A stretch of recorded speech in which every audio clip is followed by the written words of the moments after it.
En este video vamos a platicar sobre el teorema de muestreo, que es muy útil para saber a qué frecuencia tenemos que muestrear una señal. Ya antes habíamos preguntado, cuando estábamos viendo la digitalización de señales, preguntábamos cuál era el número suficiente de muestras por segundo, o por minuto, o por tiempo, para reconstruir una señal. La pregunta era si era posible reconstruir la información o recuperar la información de una señal analógica a través de sus muestras. Tenía una señal original analógica, la muestré, la digitalicé y ahora solo teníamos muestras. La pregunta es, ¿a partir de estas muestras puedo recuperar la señal original? Y si es así, para que eso suceda, ¿a qué frecuencia necesitamos muestrear para recuperar esa señal original? El punto de interés aquí es que, fíjense, en este ejemplo tengo una señal, una serie de puntos o una secuencia, y si uno puntos, tengo esta señal que es la original. Pero tengo los mismos puntos y si los uno, me da una señal que ya no es la original. La original tiene muchas más variaciones. ¿Por qué? Porque aquí estoy muestreando muy lento para la señal que era. Aquí estaba ok, estaba bien. Pueden ser casos todavía más difíciles donde aquí estamos tomando muestras cada cierto tiempo y ese muestreo cae justo en el mismo punto de la señal. Cuando reconstruyamos esto, lo que vamos a ver es una señal continua aquí que tiene un valor de 1. Entonces, si no muestramos bien, no vamos a poder recuperar la señal. Antes de que continuemos, necesito que se familiaricen con el concepto de espectro. El espectro de una señal tiene que ver con los componentes frecuenciales que componen a esa señal. Si tenemos una señal pura, una señal sinusoidal, y le aplicamos la transformada de Fourier lo que hace es que de una señal que estaba en el tiempo, tenemos amplitud y tiempo, pasa a una señal que ahora está en frecuencia y amplitud.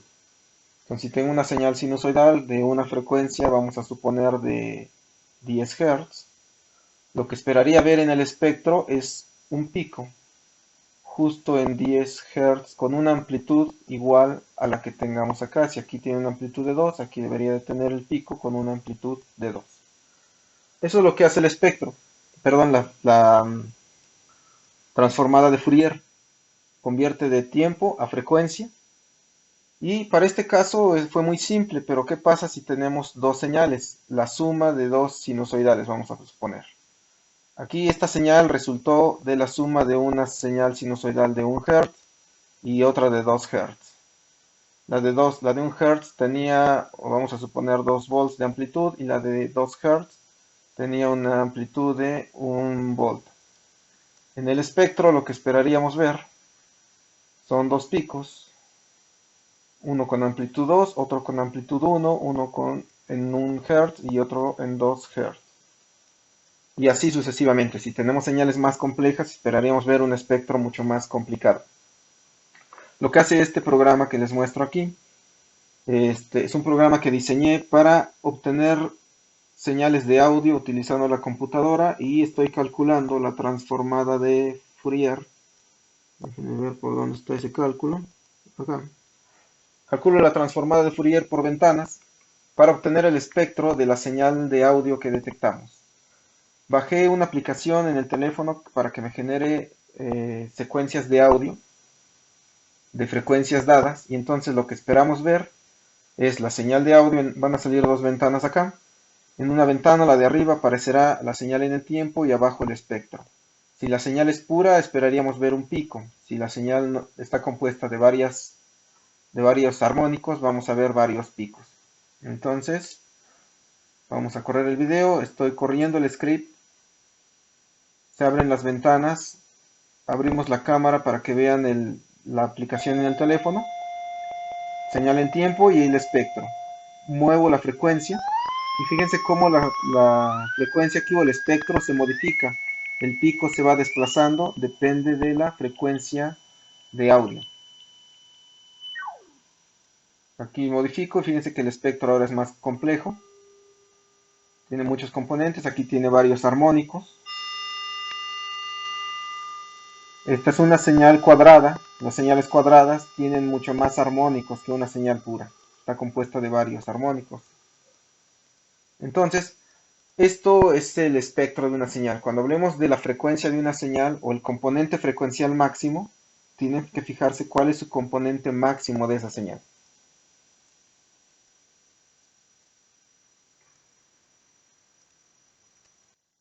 Una vez que ya tenemos el concepto de espectro de una señal, vamos a ver el teorema fundamental de muestreo. Este nos responde a la pregunta que hacíamos hace un momento, de cuál es la frecuencia mínima a la cual tenemos que muestrear una señal para poder recuperarla.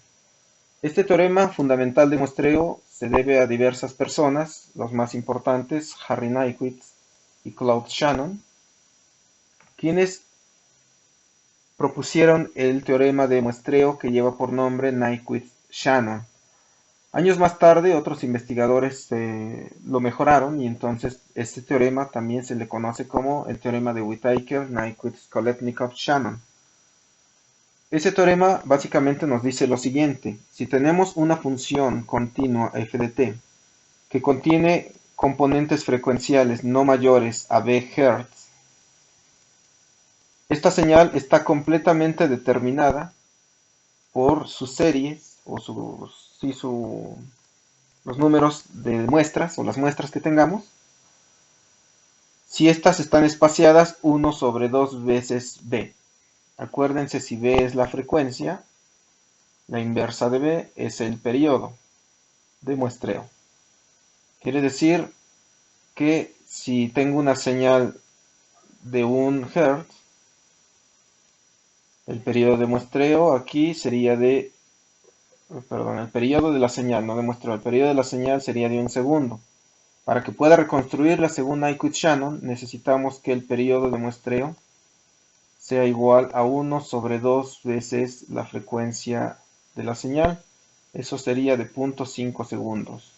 Si muestreamos a 0.5 segundos, según Nyquist-Shannon, podríamos reconstruir la señal.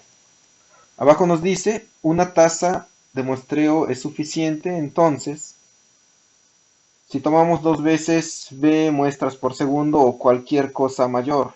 De la misma manera, para una tasa de muestreo dada, una reconstrucción perfecta se garantiza para una banda que está limitada en b menor que f sobre 2. En otras palabras, si nosotros tenemos un ADC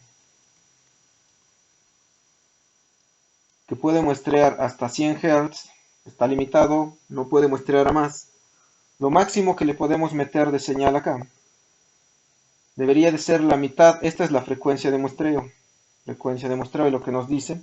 La señal aquí, tu ancho de banda, tu valor de B, el componente frecuencial máximo, debe de ser menor a la mitad de Fs, y entonces aquí esta B, el componente frecuencial máximo, no debería de ser mayor a 50 Hz.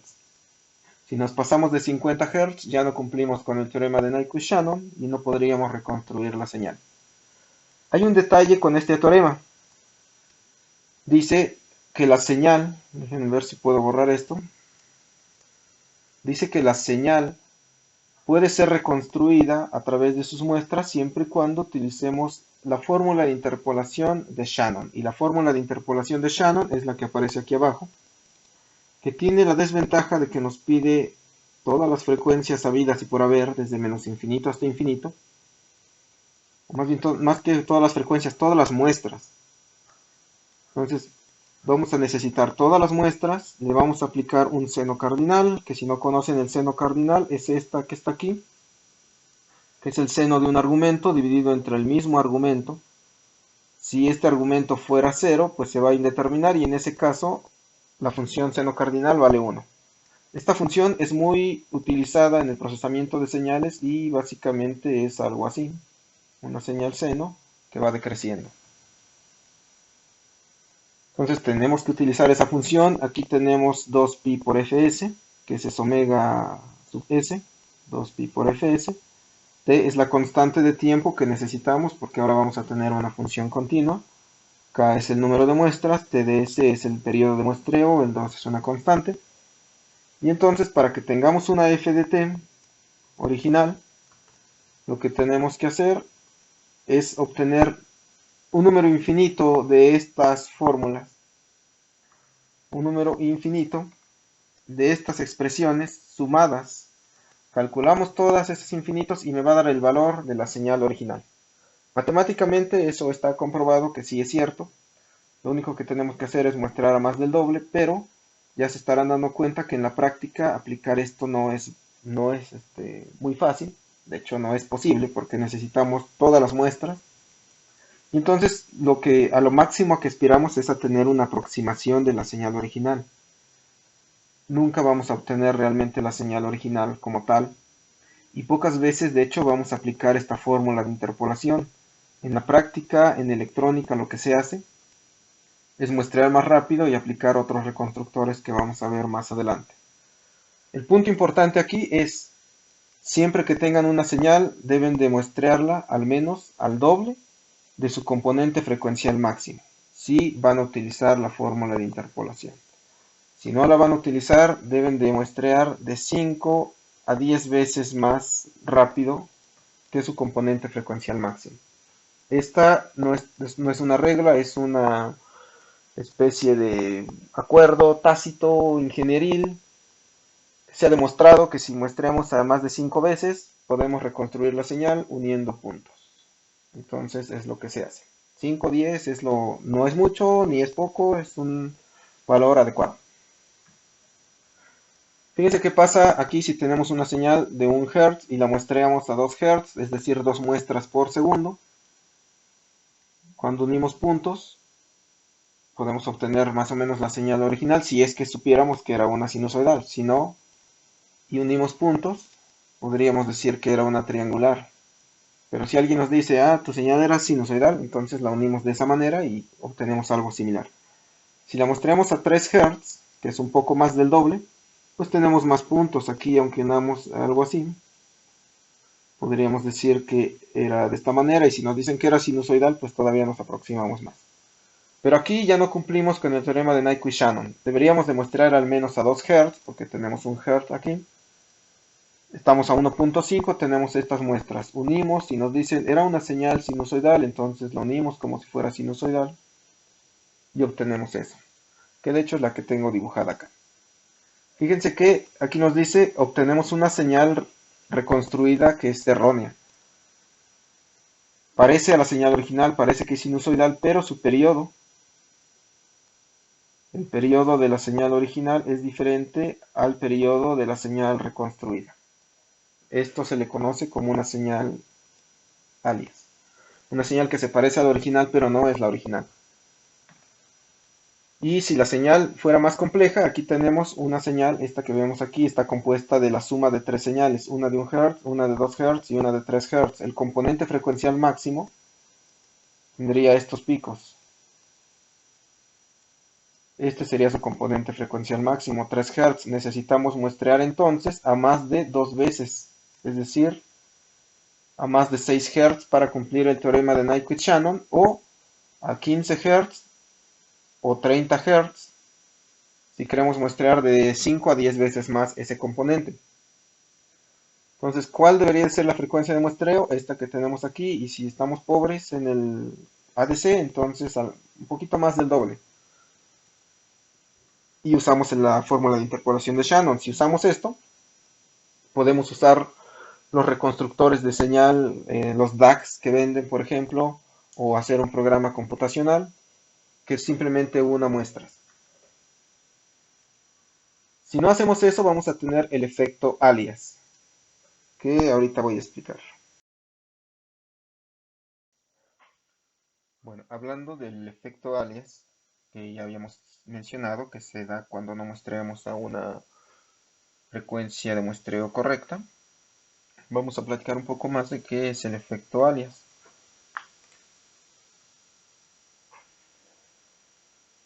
Aquí tenemos un ejemplo. Si tenemos una señal la cual está siendo muestreada a casi 10 veces la frecuencia de la señal. Tenemos casi 10 muestras por ciclo. Entonces, cuando reconstruyamos uniendo puntos,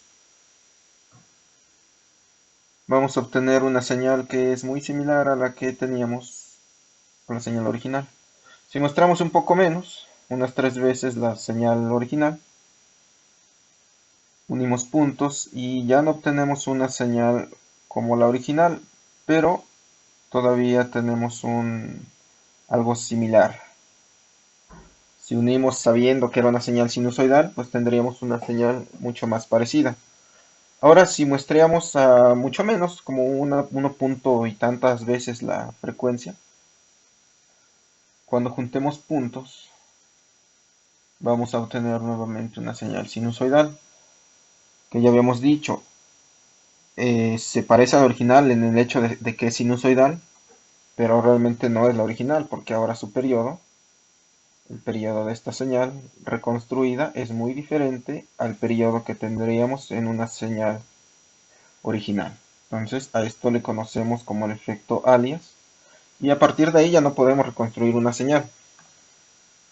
Viéndolo en términos del espectro en frecuencia, aquí tenemos una señal que está compuesta de varios componentes armónicos, pero asumimos que esos componentes armónicos no pasan de esta frecuencia. Aquí tenemos en términos de frecuencia, fíjense que Fs es la frecuencia de muestreo. La mitad de la frecuencia de muestreo, si cumplimos lo de Nyquist-Shannon, le conocemos como F sub n, que es la frecuencia de Nyquist, la mitad de la frecuencia de muestreo. Y el espectro de esta señal no está pasando la frecuencia de Nyquist, es decir, si tenemos una ADC y entra aquí una señal y esta ADC muestrea a 100 Hz, la frecuencia de Nyquist es de 50 Hz, la mitad. Y quiere decir que el espectro de esta señal a lo mejor anda en 30 Hz. No pasa, entonces está bien. Aquí estamos muestreando a 3 veces el componente frecuencial máximo.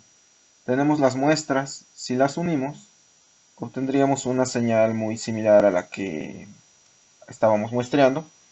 Y si le sacamos el espectro a esta señal reconstruida, vamos a obtener algo como lo que vemos acá. Si se fijan, está el espectro original nuevamente, el cual está antes de la frecuencia de Nyquist, y después ocurre el efecto alias. Tenemos espectros que son muy similares al original, distribuidos a lo largo del ancho de banda o a lo largo del eje de las frecuencias. Aquí también podemos ver el efecto alias. ¿Cómo podemos eliminar esto? Porque al final, ¿esto cómo se va a representar? A lo mejor aquí tienen un tamaño muy grande, a lo mejor son más pequeños, pero realmente tenemos ahí componentes. ¿Cómo lo hacemos? Podemos meter un filtro para suavizar la señal, un filtro pasabajas que deje pasar el espectro original, pero estos no. Podemos eliminarlo fácilmente si metemos un pasabajas y llegamos a una señal reconstruida. Pero aquí estamos muestreando a 1.5 veces, es decir, no estamos cumpliendo con el teorema de Nyquist. Unimos puntos nuevamente y a lo mejor encontramos algo similar a la señal, pero el espectro que vamos a obtener al no haber muestreado correctamente, fíjense que el espectro original se está traslapando con el espectro alias. ¿Eso qué significa? Que ya no podemos eliminarlo, la señal no va a poder ser reconstruida adecuadamente. Si ustedes meten un filtro pasabajas aquí, van a dejar una parte de este espectro y van a quitar una parte del espectro original. Ya no se puede separar. Ese es el detalle con esto del efecto alias y su relación con la frecuencia de muestreo. Aquí tenemos un video de ese efecto visto en términos de imágenes. Fíjense que la cámara que está grabando al helicóptero está tomando un frame, un fotograma exactamente cada que gira el rotor del helicóptero. Pareciera que el helicóptero está flotando sin tener que girar sus aspas, cosa que obviamente no es real. Ahí es donde se da el efecto alias o se puede ver de manera en imágenes, en videos. ¿Cómo eliminamos el efecto alias?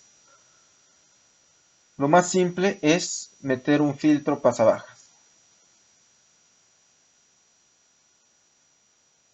¿De qué depende esto? Depende de su ADC. Si su ADC tiene cierta frecuencia de muestreo, cualquiera que ésta sea, pero vamos a decir que es de 1 kHz.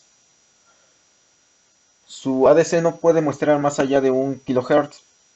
Quiere decir que la señal que puede entrar aquí debería de ser la mitad de esa frecuencia de muestreo, es decir, 500 Hz. Quiere decir que la señal que entre aquí no debe de pasar, la frecuencia de esta señal debe de ser menor a 500 Hz. ¿Cómo hacemos eso? Bueno, pues le metemos un filtro donde la frecuencia de corte sea de 500 Hz. Así garantizamos que las señales que van a entrar al ADC pues no pasan de esta frecuencia de Nyquist. Lo más simple es usar un filtro pasabajas, entonces puede ser pasivo o activo, generalmente los pasivos se usan más. Y con eso eliminamos el alias. Y la otra es que puedan cambiar su ADC para ponerle una frecuencia de muestreo mucho más rápida.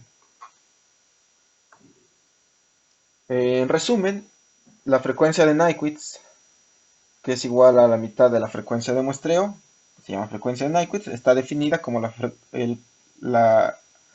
frecuencia del componente máximo de la señal original que va a ser reconstruida. La fórmula de Nyquist que teníamos acá es válida únicamente para señales cuyo contenido frecuencial después de la frecuencia de Nyquist sea cero. Aquí tenemos un espectro que está en espejo. Esta es su frecuencia o su componente frecuencial máximo. Y la frecuencia de muestreo sobre 2 o la frecuencia de Nyquist está más allá. Quiere decir que si cumplimos esto, podemos utilizar la fórmula de interpolación de Shannon. Esta fórmula no es causal. ¿Qué significa? Que para calcular cada uno de los puntos necesitamos tener todas las muestras, aun aquellas que no han pasado, porque nos pide muestras hasta el infinito, desde menos infinito hasta infinito. El teorema de Nyquist, como ya habíamos dicho, garantiza una reconstrucción perfecta, siempre y cuando cumplamos con el teorema de muestreo, que la frecuencia de muestreo sobre 2 sea mayor que el componente frecuencial máximo de la señal, que tengamos todas las señales o todas las muestras de la señal original, pasadas, presentes y futuro, para tiempos desde menos infinito hasta infinito. Entonces, si se fijan, práctico, pues no es. Derivado de lo anterior, sí es recomendable que la frecuencia de muestreo sea mucho mayor, no solo 2 veces, sino mucho mayor a la frecuencia de Nyquist para reducir el error en reconstrucción, porque realmente no vamos a usar esta fórmula para reconstruir. Lo que vamos a hacer es utilizar otros reconstructores que vamos a ver más adelante. También esta fórmula pues no es apta para utilizarse en sistemas de control en tiempo real porque necesita muestras que todavía no tenemos. Vamos a hacer un ejemplo, de hecho les voy a dejar que hagan esto y que lo suban en este apartado donde va a estar el video de esta clase. Van a practicar hacer un muestreo con Arduino, porque supongo que no tendrán una tarjeta en su casa, pero si la tienen pueden hacerlo con esa. Asumiendo que tenemos un Arduino todos en casa, vamos a hacer un programa. Seguramente muchos de ustedes están acostumbrados a utilizar delays, que le damos un valor en milisegundos y tarda ese tiempo en volver a repetir todo el ciclo. Esto de tomar muestras utilizando delays, por ejemplo, toma una muestra, delay 100 milisegundos, toma otra muestra, delay 100 milisegundos. Eso no es bueno porque los delays no son tiempos exactos. Existe una variación porque este cálculo de delay depende de otras cosas que esté realizando el microcontrolador. Entonces no es aconsejable realizar muestreo utilizando delays. Va a haber variación. Y si tenemos variación en la señal muestreada, cuando la tengamos, no vamos a poder realizar algunas operaciones. O sí podríamos, pero no van a ser los resultados más adecuados, como para hacer filtros digitales o transformadas rápidas de Fourier. Los resultados nos van a mentir. Entonces necesitamos que la señal de muestreo sea lo más exacta posible. ¿Cómo vamos a hacer eso? Vamos a utilizar interrupciones. Utilizar interrupciones en Arduino es muy fácil. Hay diferentes librerías, la que yo les voy a mostrar es una de las más comunes y más simples de usar. Necesitan descargar esa librería si es que no la tienen. Perdón. Para hacerlo tienen que ir al menú, buscan la pestaña de programa, después buscan dentro de esta la de incluir librería y dentro de esa la de gestionar librerías. Cuando den en gestionar librerías les va a abrir el gestor de librerías y entonces van a buscar acá la librería Timer One, así como está escrita con T mayúscula y la O mayúscula. Les va a dar varias opciones y la que tienen que instalar es esta, que fue escrita por esta persona, GCTane. Yo ya la tengo instalada, pero si no la tienen instalada les van a aparecer unos iconos por acá que dice Install. Y simplemente le dan a instalar y después ya la van a poder usar. Entonces esta es la parte inicial. Después van a hacer un programa como este. Aquí les estoy mostrando un programa muy básico para utilizar interrupciones. Se los voy a explicar rápidamente. Primero que nada incluimos la librería que acaban de descargar. Recuerden, si no la tienen y corren este programa les va a dar un error. Necesitan tener esa librería. Tenemos un programa, se divide en varias rutinas. Una subrutina es la donde ajustamos o damos los settings, los puntos iniciales o decimos qué tipo de módulos vamos a usar de nuestro microcontrolador. Entonces aquí le estamos diciendo que vamos a utilizar una comunicación serial a una velocidad de 115.200 baudios. Esta es la parte importante, dice Timer 1 Initialize. Aquí en microsegundos, eso es muy importante, el número que pongamos aquí está en microsegundos y le decimos cada qué tiempo se va a interrumpir. Entonces el microcontrolador está haciendo otra cosa y cuando lleguen 1000 microsegundos se va a interrumpir. 1000 microsegundos pues es igual a un milisegundo.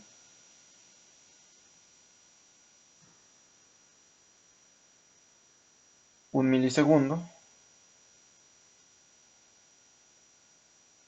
Y cada que sucede ese milisegundo se va a ir a una subrutina que va a tener el nombre que yo le ponga acá. En este caso le puse interrupción, pero ustedes pueden ponerle lo que quieran, siempre y cuando le llamen igual a la subrutina que van a hacer aquí.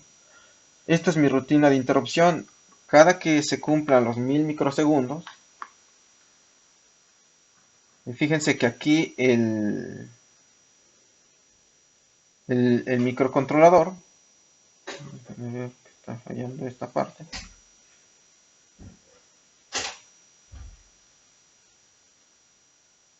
Voy a cambiar esto acá.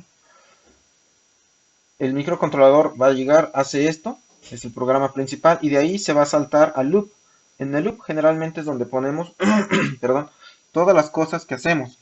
Fíjense que aquí en este loop no le puse nada. Lo que va a hacer el micro es entonces, termina esto, se va al loop y se queda aquí perdiendo el tiempo, no hace nada. Hasta que ocurra la interrupción, cada 1 milisegundo va a llegar a la interrupción, va a leer el canal analógico, en este caso tengo el 0, y va a mandar ese dato por el puerto serial. Entonces es muy fácil. Aquí no hace nada y cada 100 microsegundos, perdón, cada 1000 microsegundos, de hecho si aquí le pusieran activar un pin y lo leen en el osciloscopio, van a ver que exactamente cada 1000 microsegundos está encendiendo ese pin o está activando ese pin. Entonces es una manera de verlo. Aquí es muy simple, nada más para que vean cómo funcionan las interrupciones. Y aquí tengo un ejercicio. Voy a detener un poco esto. Bueno, vamos a dejar que se repita. En este ejercicio lo que estoy haciendo es el mismo programa que les acabo de mostrar. Y lo que voy a hacer es que le voy a cambiar aquí el valor para que cada vez vaya muestreando más lento. Entonces ahorita tiene, ya le puse 100.000. Quiere decir 100 milisegundos, unas 10 muestras por segundo. Y fíjense cómo la señal que está observando ya es muy diferente a la que teníamos originalmente. El movimiento que hago, aquí tengo la tarjeta y tengo conectado un acelerómetro. El movimiento que hago es similar en todo, momento. Primero tengo un muestreo a 1000 Hz. Entonces se fijan, el movimiento que hago aquí es igual y la señal se ve como una sinusoidal. Después le voy a aumentar aquí un 0, quiere decir que ahora son 100 Hz. Y la señal se sigue viendo como una sinusoidal. Es una buena frecuencia de muestreo dada la velocidad a la que estoy moviendo el acelerómetro. Pero si le aumento otro 0 y ahora son 10 Hz, esa velocidad ya es muy lenta. Vamos a tener ahora picos en ciertos puntos y fíjense que la señal ahora se ve, ya no parece una sinusoidal.